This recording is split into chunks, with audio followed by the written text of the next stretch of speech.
할렐루야. 해피 이스터. 오늘 부활절을 맞이해서 행복한 부활절 되기를 원하고, 또 특별히 오늘 요디아 아름다운 몸 찬양을 통해서 이 오후 예배를 더 멋지고 아름다운 시간으로 채워주셨습니다. 오전에는 우리가 부활 칸타타를 통해서 하나님 앞에 아름다운 영광의 찬송을 올려드렸고, 또 이 오후에는 아름다운 몸짓으로 하나님께 감사와 영광을 올려드렸습니다. 우리 수고한 요디아에게 우리 큰 경의의 박수 한번 드리겠습니다.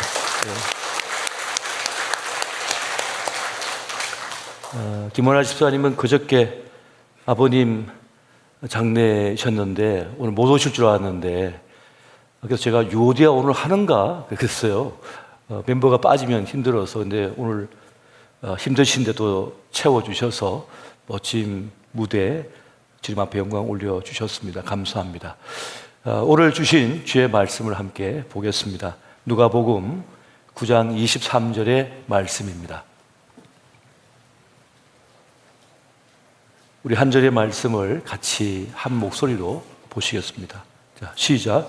또 무리에게 이르시되 아무든지 나를 따르거든 자기를 부인하고 날마다 제 십자가를 지고 나를 따를 것이니라. 아멘. 진짜 자존감이란 제목으로 말씀의 은혜를 나누고자 합니다.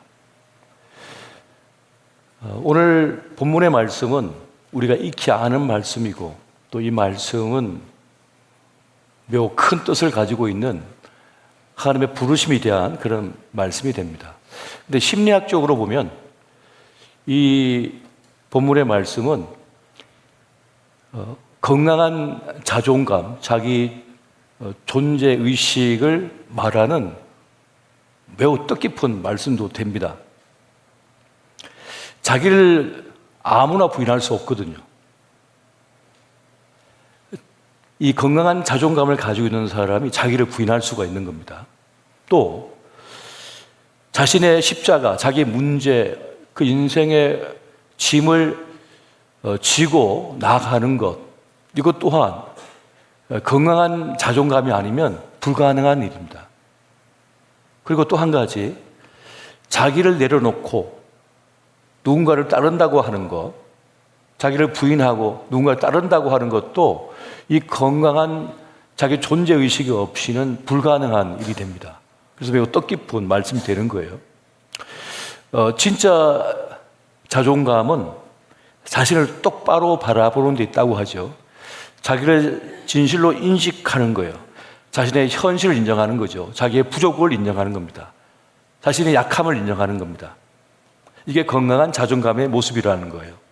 근데 그럼에도 불구하고 나에게는 이런 좋은 점들이 있어, 나에게 이런 좋은 모습이 있어 라고 하면서 자신을 제대로 볼 줄 아는 거예요.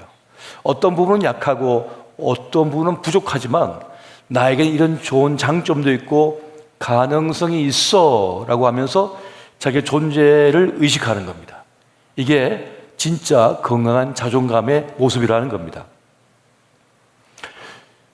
몇 년 들어서 계속 이 사람의 자존감에 대하여 우리 한국 사회뿐만 아니라 전 세계에서 말하고 있습니다. 그 이유가 무엇인가 하면 사람들이 정신적으로 좌절하고 무너지는 일들이 너무 많기 때문입니다. 너무 많이 큰 시험을 당하고 큰 어려움을 겪는 거예요. 그만큼 이 사회에서 살아내기가 쉽지 않은 그런 때를 살아가고 있다는 거죠. 어려운 때라는 것입니다. 그래서 나의 이 건강한 자존감은 어떤 모습일까? 나는 괜찮은 자존감을 갖고 있을까라고 하는 생각을 가지게 됩니다. 특히 저도 목회자로서 리더의 역할을 감당하잖아요. 그렇다면 누구보다 제가 건강해야 되거든요. 특히 마음이 건강해야 되거든요. 리더이기도 하지만 또 교회를 경영도 해야 되고 상담가이기도 해야 되고 영적인 아버지 역할도 감당해야 되고 또 때로는 영적 전쟁을 치러야 돼요. 용사가 돼야 되거든요. 이 교회를 이끌어 가야 되잖아요. 또 책임을 져야 돼요. 사실 여러분들 어떻게 느껴질지 모르겠습니다만은 저희 목회자로서 저는 매 주일마다 교인들이 얼마나 왔을까 신경을 안 쓸 수가 없어요. 그리고 이번 주에는 또 우리 성도님들이 헌금을 얼마나 하셨나라고 하는 또 관심을 안 가질 수가 없어요. 결국 제가 그걸 책임져야 되니까. 그러니까 이 영적인 스트레스가 사실은 있을 수밖에 없죠. 여러분 만약에 그냥 일반 사업가라 할지라도 혹은 어떤 식당을 경영한다고 생각해보고 회사를 경영한다고 생각해보세요. 그러면은 어떻게 생각하겠어요? 그걸 유지를 해야 될 거 아니에요. 이어가야 될 거 아니에요. 그런 책임감이 있는 것처럼 저도 그런 책임감을 늘 매주마다 느끼거든요. 그러니까 내 마음이 건강하지 않고서는 이걸 버틸 수가 없는 거예요. 버틸 수가 없는 거죠. 어느 날 교회에 잘 나오던 한 성도님이 갑자기 교회를 안 나온다. 전화도 안 받는다. 그러면 어마어마한 이 심적 부담감이 있을 수밖에 없어요. 뭐 잘못한 게 있는 거 아닌가? 혹은 무슨 뭐 때문에 시험 들었을까? 우리 교회에 어떤 문제가 있는 거 아닌가? 이런 생각을 가지면서 그에 대한 심적 부담감이 있을 수밖에 없는 거죠. 근데 그걸 버텨내야 되거든요. 그걸 버텨내야 되는 거예요. 그걸 버티지 않고서는 목회자를 할 수가 없어요. 그리고 늘 또 오면 인상 팍 쓰고 있습니까? 어떻게 해야 돼요? 아유, 권사님, 아유, 집사님, 웃으면서. 집에서 부부싸움 하고 왔어도 웃으면서. 천사를 만나듯 주려고 나도 모르게 막 웃어야 된다.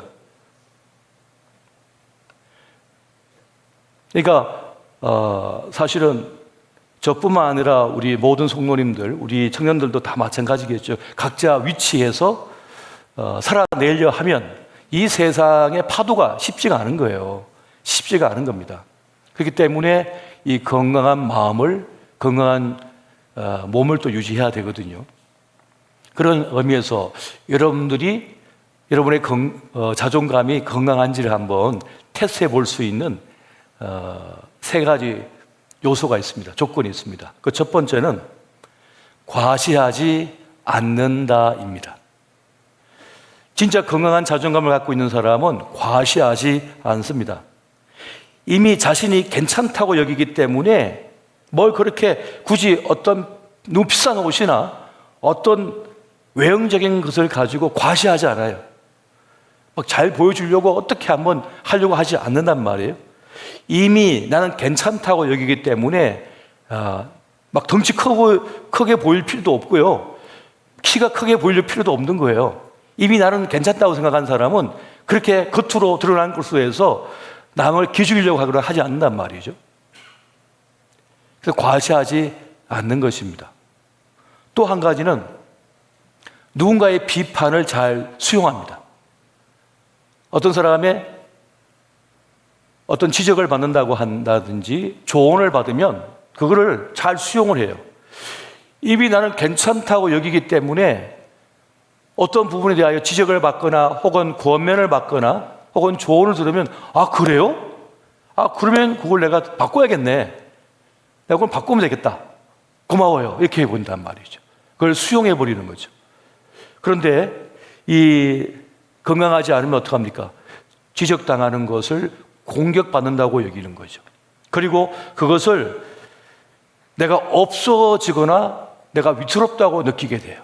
그러면 공격적이 되거나 혹은 그걸 갖다 거부하거나 문제가 발생하는 거예요. 근데 내가 이미 건강한 자존감을 갖고 있는 사람은 나는 이미 괜찮고 열심히 살고 있다고 생각하기 때문에 그러한 얘기를 들으면 그래 그러면 빨리 고쳐야 되겠다. 바꿔야겠다. 이런 생각을 가지는 거죠. 그럼 고맙다고 생각을 한다는 것입니다. 또 한 가지는 저자세나 고자세를 취하지 않는 겁니다.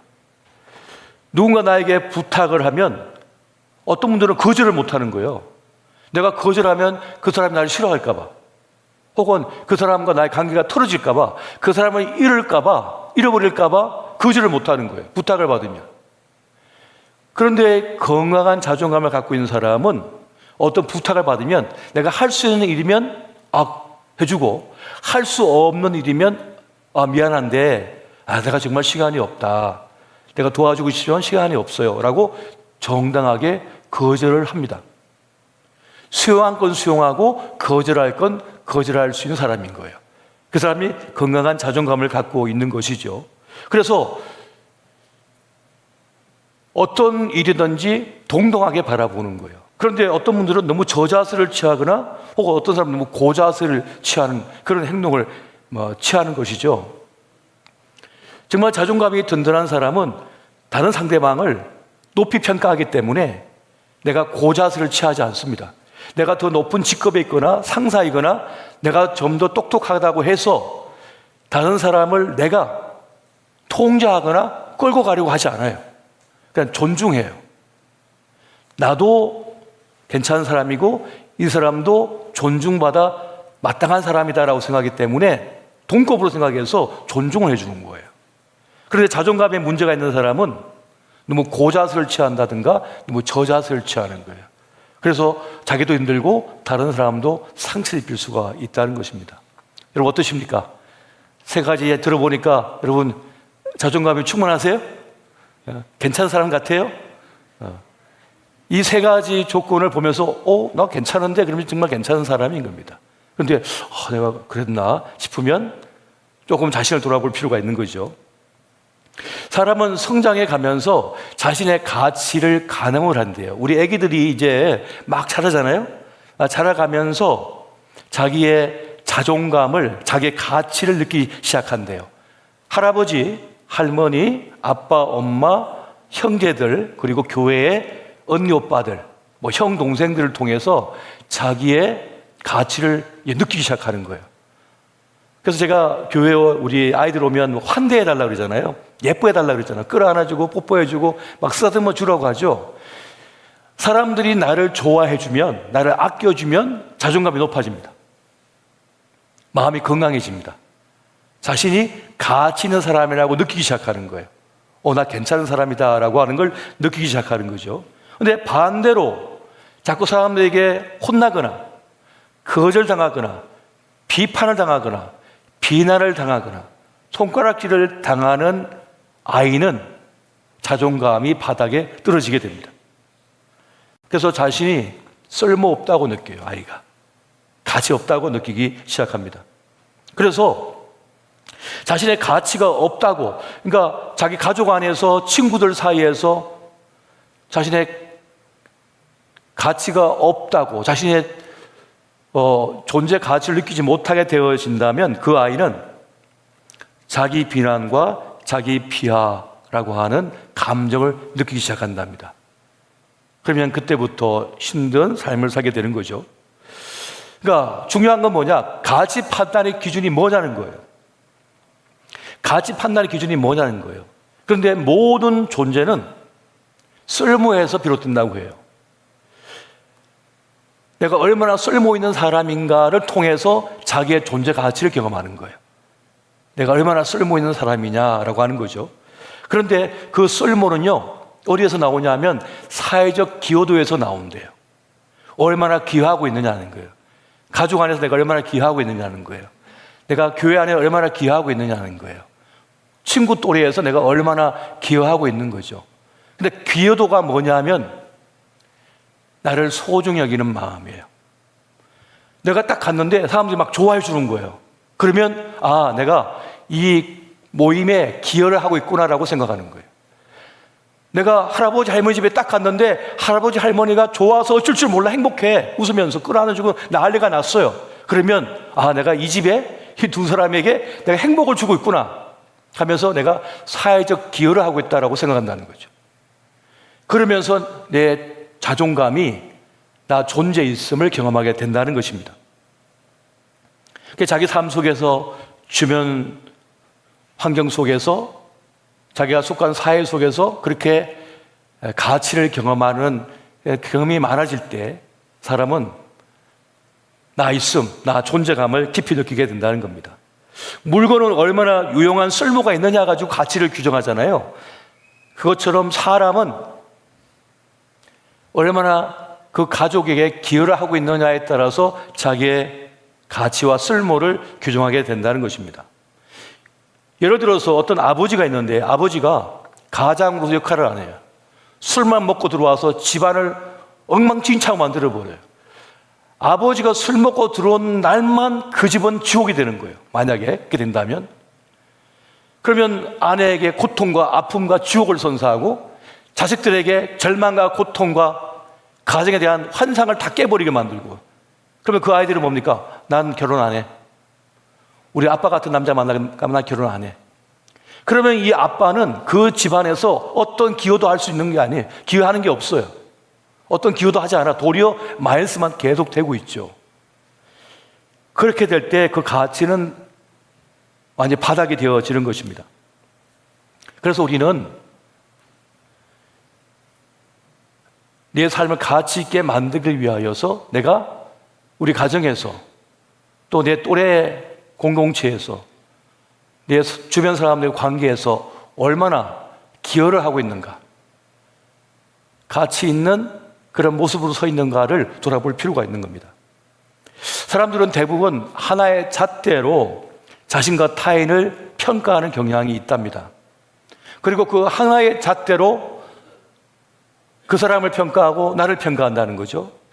그래서 예를 들어서 돈이 잣대인 사람이 있는데, 돈이 잣대인 사람은 돈으로 타인을 평가하고 나를 평가해 버리는 거죠. 그래서 서로가 고통스러워지는 거예요. 만약 어떤 외모로 자신과 타인을 평가하는 사람은, 다른 사람은 예뻐서 못나서 평가하는 사람은 어느 날 거울 앞에 선 자기를 바라보면서 내가 못났네, 그러면서 고통 속에 빠진다는 거예요. 그러니까 똑같은 잣대와 기준으로 사람을 평가한다는 거죠. 이런 실수를 사람들이 범한다는 겁니다. 어떤 사람은 소유로 타인을 평가하고 자신을 평가해요. 그러면 그 똑같은 잣대로 자신을 평가하게 된다는 거죠. 이것이 아니라 앞서 말씀드렸던 것처럼 가장 중요한 그 사회적 기여로 자신을 평가해야 된다는 것입니다. 그래서 사람은요, 자신을 지지해주는 공동체가 필요한 거예요. 나를 알아주고 나를 위해주고 나를 격려해주고 나를 보살펴주는 공동체가 있어야 된다는 겁니다. 또 사람은 서로 아껴주는 가족이 있어야 돼요. 그래야지 이 건강한 자존감이 생길 수가 있어요. 그리고 또래 친구들 사이에서도 나를 지지해주고 격려해주는 그런 좋은 친구들이 필요해요. 그 친구 때문에, 그들 때문에, 그 공동체 때문에 그동안 내가 든든하고 건강했던 거예요. 건강한 자존감을 갖고 있었던 겁니다. 내가 무조건 똑똑해서 그런 게 아니고 그 주변에 있는 환경이 나의 건강함을 유지시켜줬던 거예요. 그런데 어리석은 사람은 내가 너무 잘나니까, 내가 똑똑하니까 내가 이 사람들하고 더 이상 어울릴 수 없어, 난 노는 물이 달라, 이러잖아요. 어리석은 사람인 거예요. 자기를 지켜주고 보호해준 그 울타리를 깨버리는 거예요. 근데 여기서 더 나아가서 하나님의 사람들, 진짜 자존감은 하나님 안에서 나를 발견하는 것입니다. 한번 따라해 보십시오. 진짜 자존감은 하나님 안에서 나를 발견하는 것이다. 진짜 자존감은 하나님 안에서 나를 발견할 때입니다. 우리의 진정한 쓸모는 하나님께 있거든요. 하나님만이 나를 가장 잘 아시고 완벽하게 아시고 가장 멋진 모습을 알고 계십니다. 나를 향한 하나님의 부르심은 실수가 없거든요. 나를 향한 계획이 있으신 거예요. 그리고 하나님의 부르심에는 분명한 뜻과 목적이 있어요. 나를 가장 쓸모있다 여기시고 귀하게 여기시는 것입니다. 우리의 진정한 쓸모, 나의 진정한 쓸모는 하나님에 의하여서 규정되어져요. 하나님께 있는 것입니다.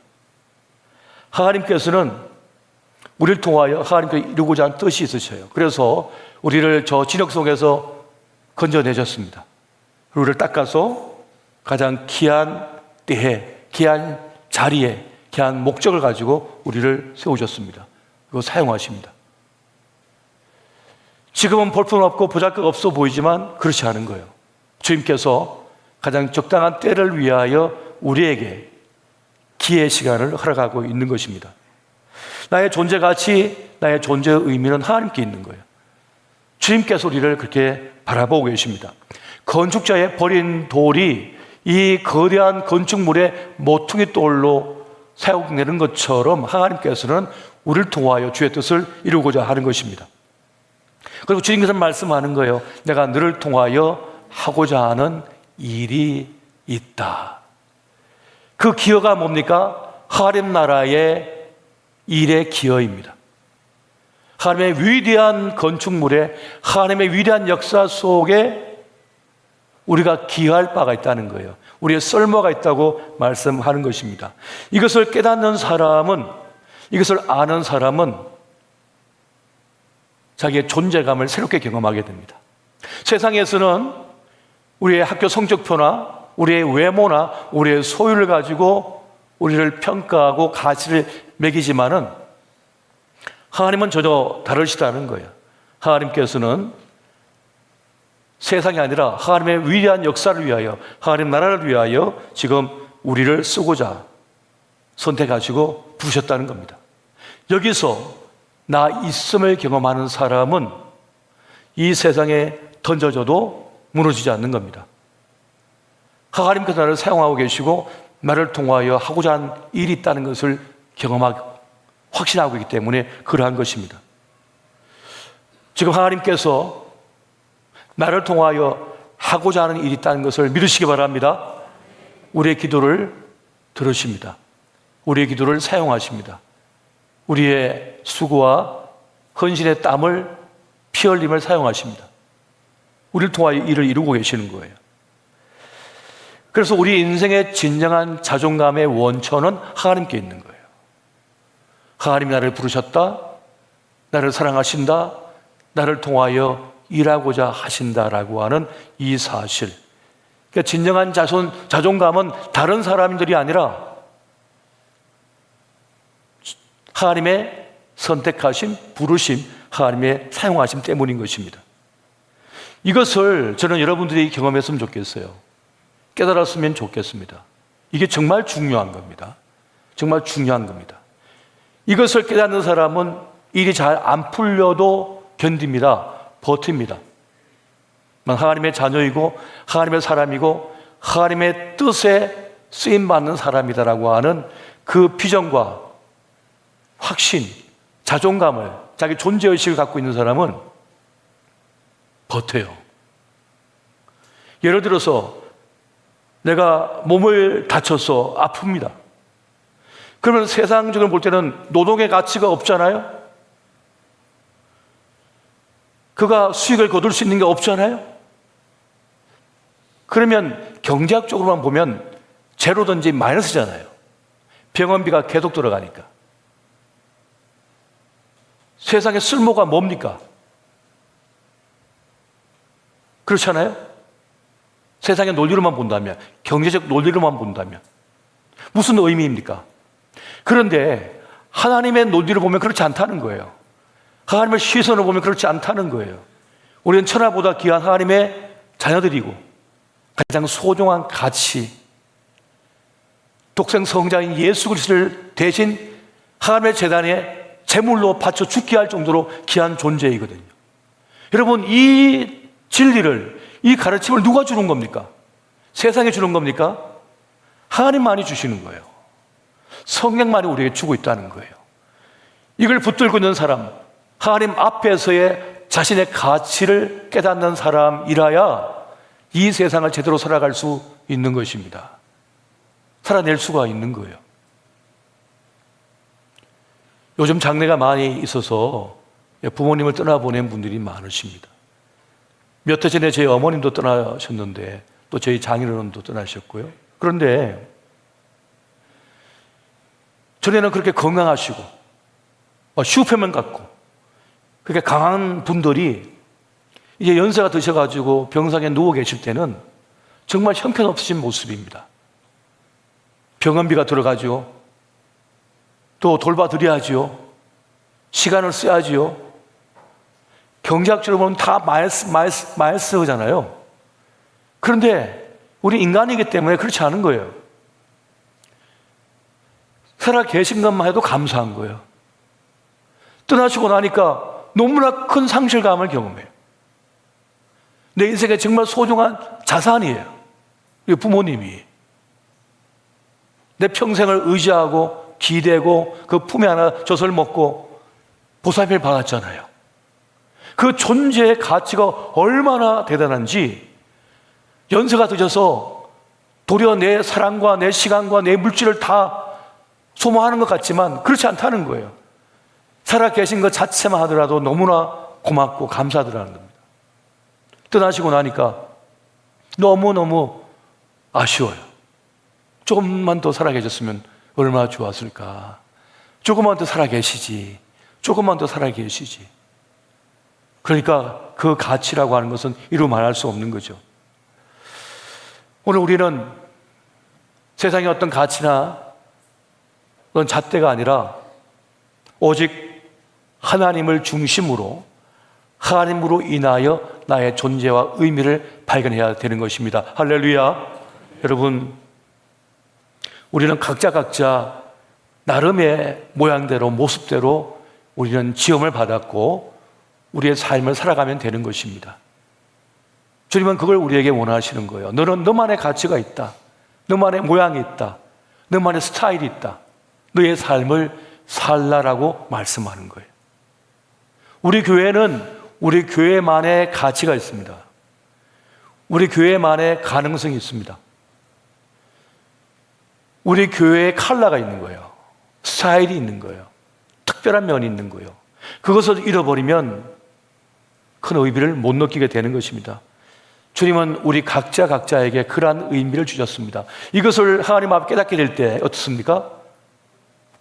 나 있음, 나의 자존감을 진정 경험하면서 나의 삶을 살아가는 것입니다. 믿으시기 바랍니다. 나는 나지 나는 나지 뭡니까? 나는 나로서 살아가면 되는 것입니다. 나로서 내 삶을 살아가면 되는 거예요. 여러분, 영원히 지속되는 고난은 없습니다. 영원히 지속되는 실패도 없습니다. 다 한순간에 지나가 버립니다. 주님 나에게 계시니 난 괜찮다. 나를 만지고 계시니 난 두렵지 않다. 그 주님 앞에서 나로서 든든히 세워지고 살아가는 우리 청년들과 우리 성도님 되시기 바랍니다. 우리를 향한 주님의 뜻과 계획이 있습니다.